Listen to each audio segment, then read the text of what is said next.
Oke, halo, shalom semuanya. Hari ini saya akan memberikan kesaksian saya tentang kebaikan Tuhan yang saya alami di hidup saya.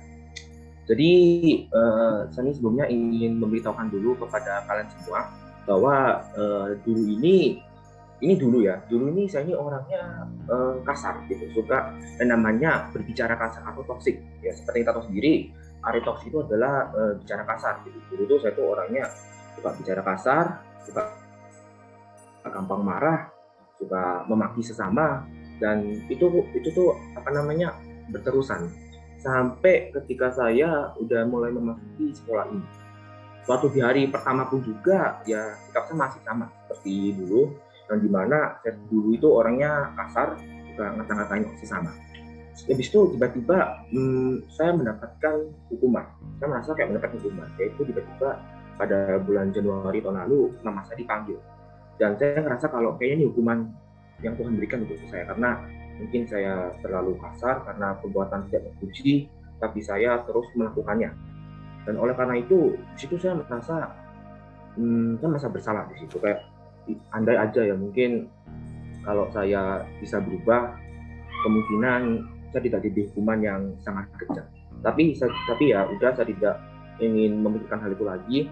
Dan semenjak saat itu saya memutuskan untuk tobat. Dari itu saya bilang, Tuhan, maafkan saya Tuhan, hari ini saya ingin bertobat.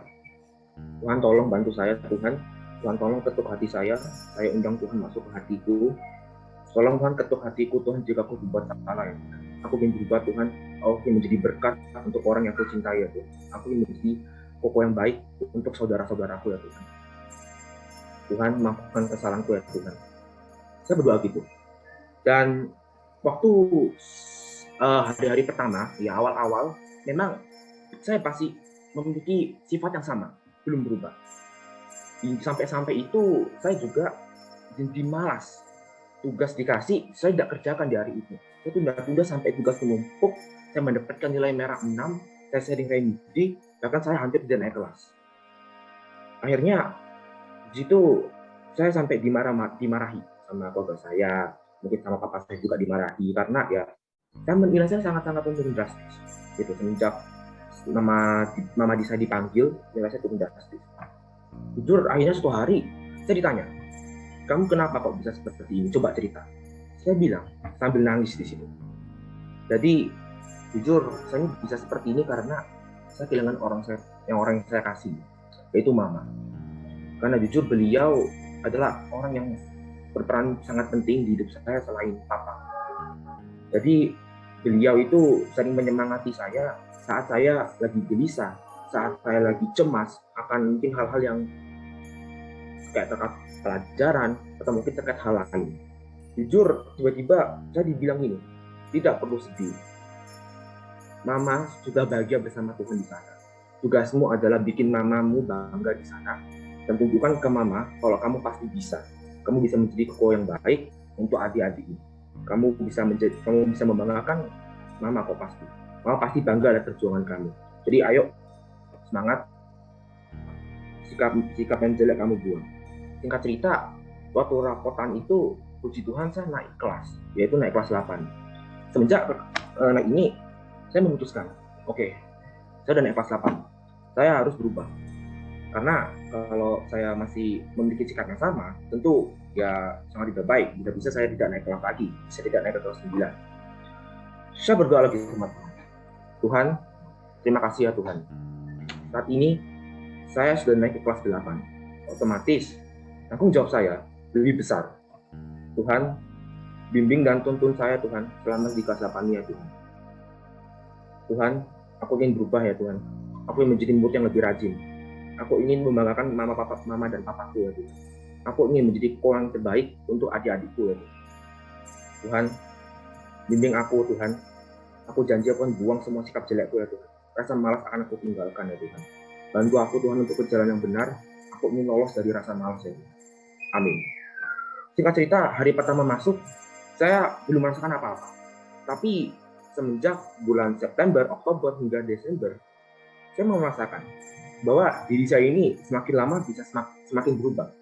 Saya sempat membandingkan nilai saya yang saat ini sama waktu saya kelas 7.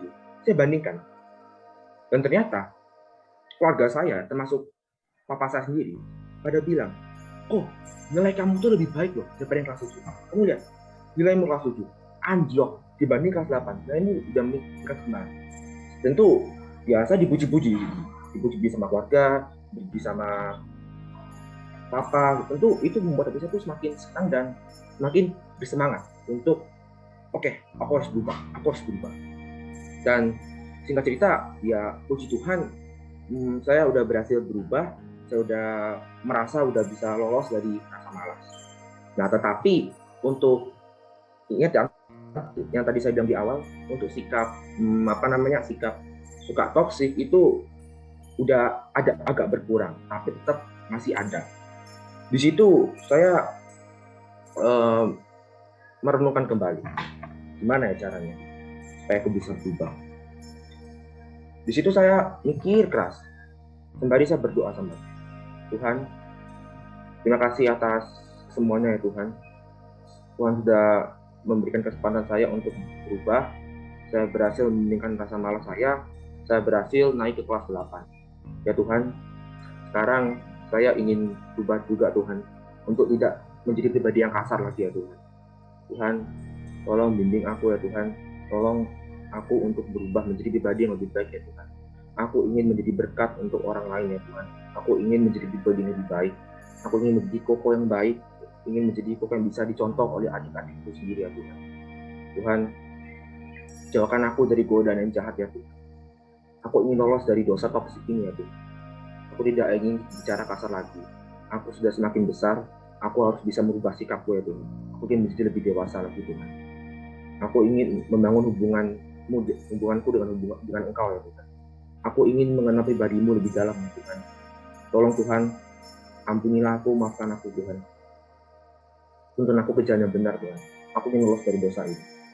Singkat cerita, waktu itu semenjak saya main, saya merasa saya sudah mulai nggak ada bicara kasar lagi. Mungkin ya kadang keceplosan, kayak misalnya ngomong jangkrik atau mungkin bodoh, ya itu bagi saya ya oke lah, namanya manusia kan pasti kan pernah yang namanya keceplosan. Tetapi saya bandingkan sama sikap saya dulu. Dulu itu dikit-dikit saya gampang marah, dikit-dikit saya bicara kasar.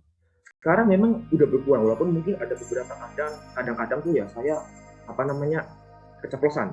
Tapi ya itu tidak menjadi masalah untuk diri saya sendiri, karena ya yang penting saya udah berhasil berubah. Teman-teman saya juga udah pada percaya kalau saya udah bisa berubah, teman-teman yang lain udah pada percaya.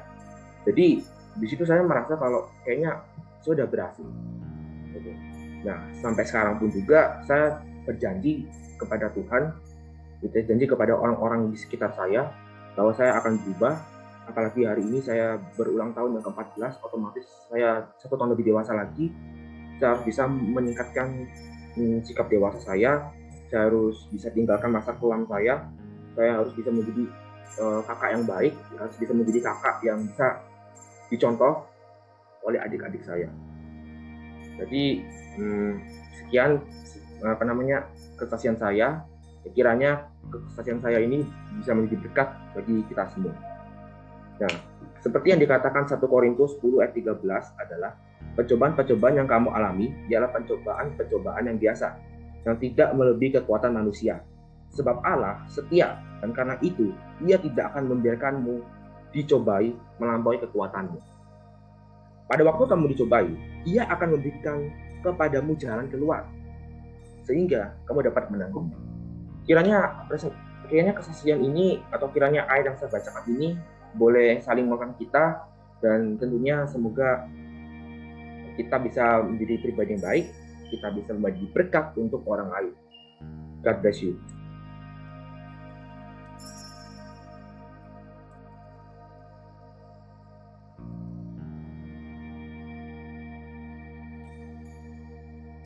Saya dulu adalah anak yang malas, anak yang suka menunda tugas-tugas, dan itu menjadi stres. Saya menjadi stres karena itu. Terus saya berdoa dan membaca Alkitab setiap hari. Aku kira Tuhan bisa membantu saya dalam situasi saya yang stres ini. Dan dengan berusaha saya bisa mendapat apa yang saya inginkan. Saya bisa menyelesaikan tugas-tugas saya semua karena anugerah Tuhan.